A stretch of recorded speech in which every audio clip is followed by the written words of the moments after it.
Hello दोस्तों, अगर आपका विंडोज 7 कंप्यूटर चालू होने में बहुत समय लेता है, बार बार हैंग होता है या काम करते करते रुक जाता है तो इस वीडियो को अंत तक जरूर देखें। मैं आपको बिना कोई सॉफ्टवेयर डाउनलोड किए 7 ऐसे तरीके बताऊंगा जिन्हें आप अभी अपने कंप्यूटर में करके उसकी स्पीड बेहतर कर सकते हैं या फिर कहते हैं इन्हेंस कर सकते हैं। चलिए शुरू करते हैं। देखो दोस्तों, मैं वीडियो को शुरू करने से पहले आपको बता दूँ कि इसके 7 तरीके होते हैं जो 7 सर्टिफाइड तरीके हैं और मैंने अपने कंप्यूटर बेस पर उन्हें करके देखा है। मैं दोस्तों पहले आपको ये बता दूँ, मैं कोई वीडियो आप तक लेके तभी आता हूँ जब मैं उसको पहले अपने कंप्यूटर पर जांच लेता हूँ कि वो सही है या नहीं। देखो, मेरे कंप्यूटर में अगर थोड़ी बहुत भगवान की उससे खराबी आ भी जाती है तो उसमें कोई प्रॉब्लम नहीं, मैं तो इधर कहीं भी करवा लूँगा, लेकिन आपके में नहीं आनी चाहिए क्योंकि आप मेरे वीडियो पर भरोसा करके आ रहे हो। तो बस यही दोस्तों, देखो पहला जो अपना तरीका रहेगा वो रहेगा स्टार्टअप प्रोग्राम्स बंद करने का। ये सबसे असरदार तरीका होता है दोस्तों।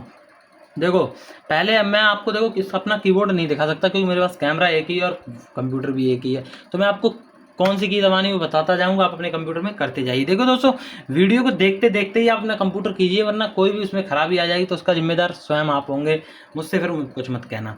देखो दोस्तों, उसके लिए पहले हमें पहला जो तरीका है वो अपना ऐसे स्टार्ट करेंगे। विंडो में जो अपना रन कमांड होता है जो कीबोर्ड कंप्यूटर में, उसे अपना ओपन करेंगे Windows+R के साथ। इसमें अपने को पहले लिखना है कि msconfig MS, सुनते जाइए ध्यान से, ये देखो पहले ही आ जाएगा नीचे MSCONFIG, इसको दबा के एंटर करना है आपको।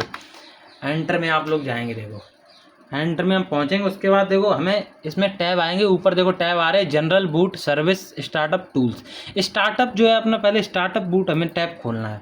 स्टार्टअप खोलने के बाद हमें जिसमें देखो जिन प्रोग्राम्स की ज़रूरत नहीं है उनके सामने का जो टिक दिख रहा है आपको, ये देखो टिक दिख रहे होंगे ये सारे। मैं थोड़ा जूम कर ले रहा हूँ, देखो कंप्यूटर को जो आपको साफ दिखे, ये देखो आपको इधर जो वो टिक दिख रहे होंगे, देखो जहाँ पे मेरा माउस का पॉइंटर घूम रहा है टिक दिख रहे हैं। मैंने जो मेरे काम के नहीं थे मैंने उन सबको डिलीट कर दिया है। देखो आपका जो इनमें काम करना हो आपको बस टिक करना है और उसको नीचे लिखा है, देखो टिक करने के बाद जिन प्रोग्राम की ज़रूरत नहीं है आप अप्लाई ओके रिस्टार्ट करें और अपने आप कंप्यूटर आपका जो है कि उसको डिलीट कर देगा और ये वाला आपका जो सबसे सही तरीका इस पर काम कर जाएगा। उसके बाद दोस्तों हमें दूसरा तरीका जो है अपनाना है अपना, अब हम बेकार फाइलें हटाएंगे जो धीरे धीरे कंप्यूटर को स्लो कर देते हैं। अब इसको हमें हटाना है, ठीक है। अब बेकार फाइलें जो दोस्तों होती हैं वो बहुत ज़रूरी, जो कंप्यूटर खुद जो है स्कैन करके रख लेता है अपने पास, उनको हमें हटाना है। पहले उनके हटाने के लिए हमें जो है कि कुछ नहीं करना, फिर एक बार अपनी रन कमांड ओपन करती है। रन कमांड ओपन करने के बाद उसमें हमें लिखना है, देखो परसेंटेज वाला जो पहले वो होता है चिन्ह, वो हमें लगाना है, यानी शिफ्ट प्लस और ऊपर देखो 5 जो की होता है 5 नंबर का की, उसमें ही परसेंट दिया होता है, तो ये दबा के परसेंट टैम्प परसेंट, देखो नीचे अपने आप आ जाएगा परसेंट टैम्प और परसेंट TEMP। उसको हमें पहले एक बार चूज़ करना है, फिर कंप्यूटर में एंटर जो कीबोर्ड में एंटर किए उसको प्रेस करना है। अब हम लोग देखो यहाँ पे आ जाते हैं। अब यहाँ पे आने के बाद हमें कुछ नहीं करना, देखो Ctrl+A दबाना है, सिर्फ कुछ नहीं छूना, Ctrl+A दबाइए। ये तो मुझे भी करना है क्योंकि मेरे भी ये बहुत दिनों से नहीं हुए, तो ये अपने आप जो है कि डाटा जो है कि खींच लेता अपनी तरफ, उसे डिलीट कर दो आप, कुछ नहीं होता उससे। Ctrl+A दबा दिया, अब ये सारे सेलेक्ट हो गए। अब हमें कुछ नहीं करना, Ctrl+A के बाद देखो डिलीट ऑप्शन पे जाना है, इधर होगा या आप यहीं पे दबा दो तो भी आ जाएगा डिलीट। ये ऑप्शन आ गया, आप लोग देख सकते हैं आ गया। इस पे जाने के बाद हमें ये सारे डिलीट कर देने हैं, ये सारे। देखो are you sure you want to move this 235 यानी 2354 items to the recycle bin, yes, तो हम यस कर देंगे। ये देखो डिलीट होने लगे, अभी होने लगे डिलीट। और ये बहुत ही बेकार की चीज़ें होती है जो कंप्यूटर अपने आप जो अपनी तरफ खींच लेता है। इन्हें डिलीट करना तो मैं डिलीट पहले भी कर देता, लेकिन मुझे आप लोगों को दिखा के डिलीट करना था क्योंकि ये काम की चीज़ें नहीं होती कुछ भी। तो ये डिलीट कर देंगे हम लोग, देखो अभी डिलीट हो रही हैं अपने आप, इनको डिलीट होने देंगे। अब दोस्तों यहाँ पर एक समझने वाली चीज़ और भी है, देखो इसको तो हमें हटाना है। अब ये जो आ रही हैं ये 5 आइटम्स, ये 5, हाँ ये जो डिलीट नहीं हुई आपने देखा, हमने डिलीट तो सारी की थी Ctrl+A, वो शॉर्टकट की होती है सारी सिलेक्ट करने की, तो ये डिलीट नहीं होनी। तो दोस्तों यहीं पे आपको समझना है, ये जो है ये आपको ज़्यादा छेड़छाड़ नहीं करनी, जो डिलीट नहीं हुई उन्हें हटा देना। तो ये अपना दूसरा तरीका भी पूरा हो गया, समझते जाना। अब तीसरा तरीका मैं आपको यहीं से थोड़ा उसका बता दूं, जो 2359 आइटम हमने डिलीट की थी, कुछ वो आइटम डिलीट तो हो गई थी लेकिन पूरी तरह रिसाइकल बिन में रह गई। अब वो आइटम रिसाइकल बिन में रह गई तो भी कंप्यूटर पर ही लोड भरेगा। 7 तरीकों में से एक तरीका ये भी है कि रिसाइकल बिन अपनी खाली रखें। तीसरा तरीका उस पर हम रन करेंगे। देखो यहाँ से पहले इसको कट कर देंगे, ठीक है, कट कर दिया, आ गए हम इधर, कट करने के बाद आ गए। अब रिसाइकिल बिन हमें अपना इसमें ढूंढना है, ये है रिसाइकिल बिन, ये देखो।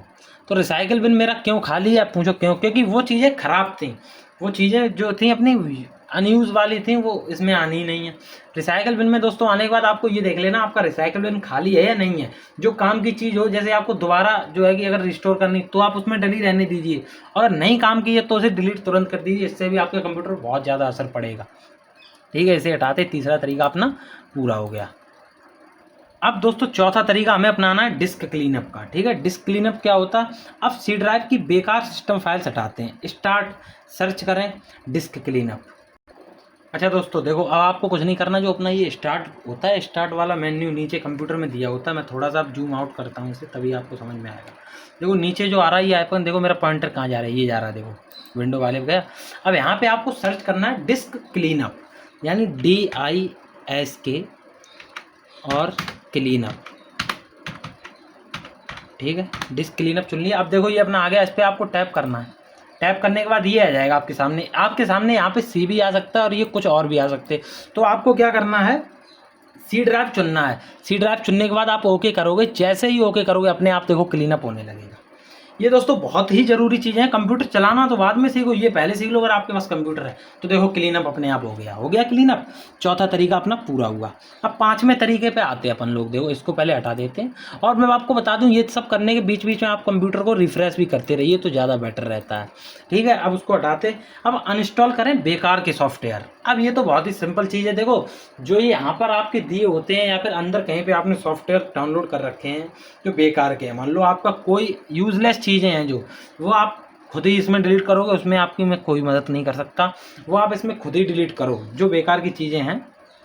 ठीक है, उन्हें आप खुद, अगर ऐसे सॉफ्टवेयर पड़े हैं जिन्हें महीनों से इस्तेमाल नहीं किया है उन्हें हटा दीजिए। बाकी किसी को मत हटाइए, जो महीनों से आपके यूज़ में ही नहीं आए उन्हें हटा दो। ठीक है, अब ये अपना कौन सा तरीका था, पूरा हो गया ये पांचवा तरीका। अब आप अपने छठे तरीके पर पहुंचते हैं।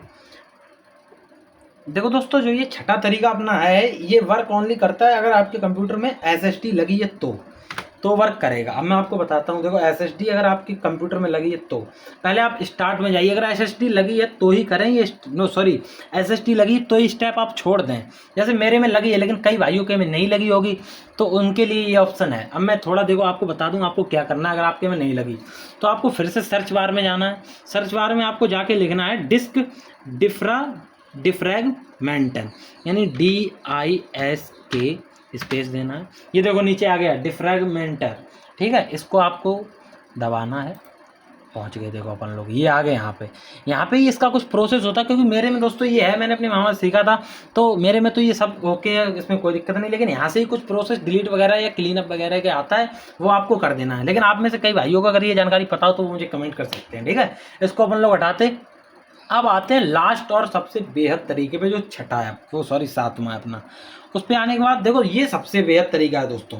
कई सालें हो जाती हैं अच्छा कि हम अपने कंप्यूटर को रिस्टार्ट ही नहीं कर पाते हैं। अब कंप्यूटर को रिस्टार्ट करें ताकि सारे बदलाव लागू हो जाएं।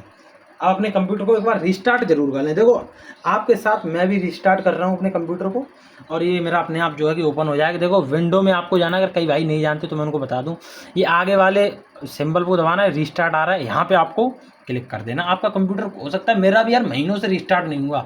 तो इसी के साथ दोस्तों वीडियो भी अपनी एंड तक जा रही है, तो मैं आपसे अंत में यही कहूँगा, कंप्यूटर हो रहा है मेरा रिस्टार्ट, मैंने दबा दिया। ठीक है, अब दोस्तों आपको कुछ नहीं करना। देखो अगर आपको ये 7 स्टेप के तरीके किए हैं अगर आपने अपने कंप्यूटर में, तो आपके विंडो 7 कंप्यूटर की स्पीड पहले से बेहतर होनी चाहिए, आपको ये खुद लगेगा।